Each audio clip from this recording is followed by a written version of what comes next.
talk about performance without a purpose. What's that? So, like, for instance, let's say you have no races. Let's say you have no classes, no nothing. There's no purpose in your life. You know, people need to have purpose to get up. They need purpose to perform. You need to get to a point in your life where there's nothing on the docket. There's no 5K. There's no I'm going to get into school to be this or that and still perform to the highest level. Because what people don't get is one day that thing's going to come up. And if you're not constantly performing without purpose, you're not going to be ready when the time comes. It's this magical thing, purpose, that we're all looking for. But what's funny about it all is that we need these things to perform. But we don't take a second to realize the purpose is always there. The purpose never leaves us because the very purpose is you. You are always the purpose. There may be another purpose, like being a SEAL or going to college or whatever, but the main purpose in life is you. So if you wake up in the morning and you don't want to do something, you don't care enough about yourself. And that's what you need to really research is, man, why am I not doing this for myself? Because that is the number one purpose in life, is to better oneself. So that's the only purpose I fucking need. So the reason I get up every day, even though there's no race or there's no school, there's nothing in front of me, is because I have pride in myself. But where do you go to? You wake up on a morning, it's cold, it's wet, it's dark, you've got no cartilage in your knee, you've got shitty shorts, whatever it is that's the issue today. Keep talking. You've got these problems, right? I need you to keep talking about what you were just saying. It's warm on the couch. Your missus says stay in bed. It's comfy, it's cozy. You've got work later on. You had an argument last night. You're slightly hungover. Because I know every motherfucker ain't going to do what I'm going to do. So this is how you level up. That's how you level up. I know there's a whole bunch of people with that right there. That fires me up. That makes me fucking happy what you just said. That brings joy to my life right there. Why? Because I know there's so many people that have the ability and just refuse to get off that couch. Refuse to study a few more hours. Refuse to go deeper, to go further. And that's where I gain the advantage. It's so easy to be great nowadays, my friend, because most people are weak. Most people don't want to go to that extra mile. Most people don't want to find that extra because it sucks. It's miserable. It's lonely. You talk about that you were kind of, lonely by yourself. I was the same way. And that used to hurt me growing up. Now I fucking thrive in that shit. That's the only place to be. A lot of people, wonder, how did you become this? How did you become so vulnerable? How are you doing a podcast now when you were this kid? You overcame things. You fought them.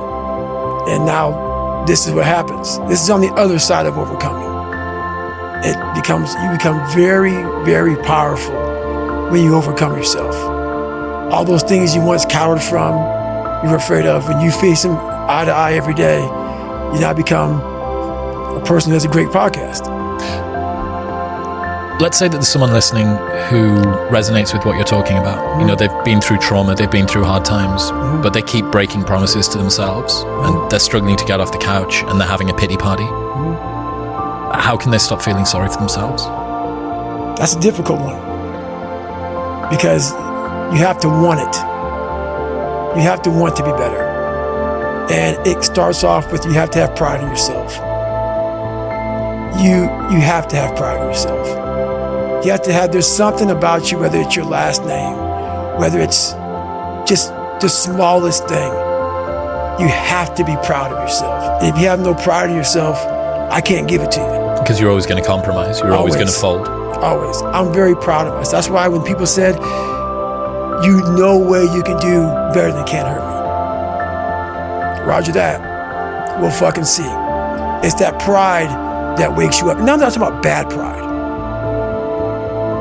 I'm the attention to detail for the human being I want to do. I call this thing, like, I want to be the standard. I want to be that guy. Like, every place I went in the military, there was this ethos about how this place is.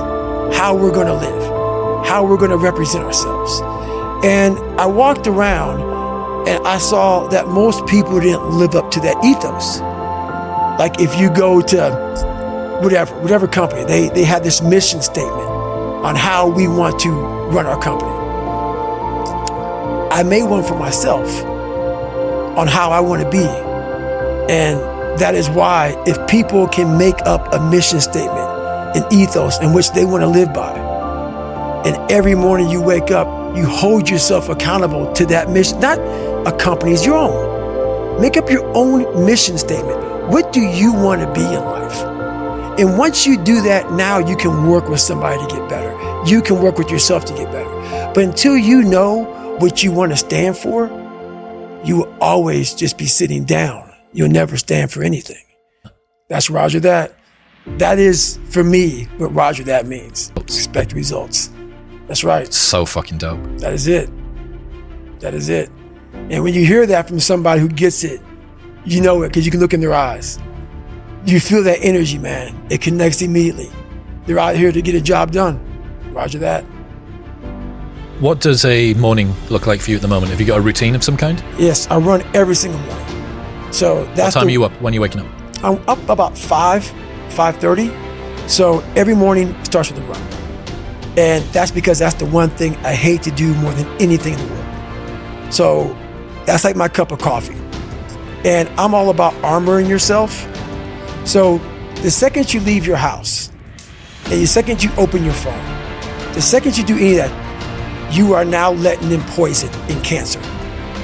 So I make sure a lot of things you can't avoid. So as I get up, I start to armor plate my mind and body. Like a person's going to war, you put your body armor on. That's what I'm doing on that run.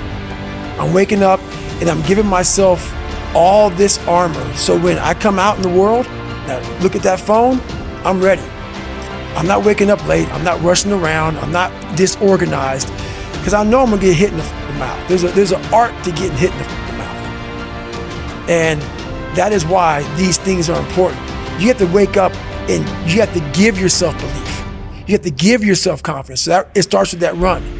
So after the run, I come home, I eat something small. How long's the run typically at the moment? Nowhere under 12 miles. So 12 miles is the minimum. And what are you getting that done in? How long? It depends. Right now I'm running heart rate. So I'm doing like 8:15s, 8:30s, because I'm retraining right now. Because what's that? Is that zone 2 for you? Zone 2. Yep. Because of the leg surgery I had. So I'm going back, starting from scratch. So anywhere from about 1:30 to 2 hours, I run every day. Mm-hmm. So you're fasted on the morning? Yes. Up, straight out? Straight out. 90 minutes to 2 hours of running, back, yep. Eat, and I'm in the gym. So, and then after that, to whatever's on the plan for the day. That's how that works every day. Are you still doing your stretching? Because you've got every 2 night. hours of... Every night. 2 hours of meditation, 90 minutes to 2 hours of running. How long's the gym session? Depends, 45 to an hour and a half. There's 24 hours and I use it all pretty well. So if all that's fucked up, that's why I got to cap success, because I can't put that in. And that's my growth factor. So, you know, that's my human growth factor. That's nailed. Nailed. Completely nailed. Yes, because a lot of people will, and some of these motivational people out here, it's the funniest thing in the world to me. They'll go and say, when you wake up in the morning, pound your chest. You know, fucking look at yourself in the mirror and do all this fucking bullshit. I hope it works. What works for me is that everyday resume. The things I know I've accomplished, the things I know I've done, real hard work, the real calluses on my mind, the real calluses on my hands. That's it. You don't need to pound your chest in the mirror fucking anymore if you have that. Well, I believe that you have to build belief. Belief is like, there's an after school special belief where the mom says, believe in yourself, and that's all great, but there's also a built belief.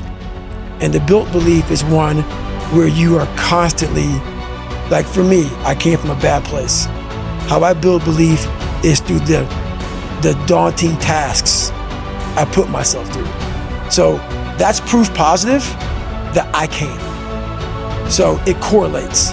And that's how this piece of shit kid that I once thought I was, built belief by saying, I was in 3 Hell Weeks. I went to Ranger School. I tried out for Delta Selection. That is proof, motherfucker. So whenever you think you can't, confidence comes from the thing that you built. You must build belief. You must build confidence. It can't be like, hey, I'm gonna go knock that shit out. You gotta look over here and say, I can knock that shit out. It's belief, and it's built on what you put in to yourself.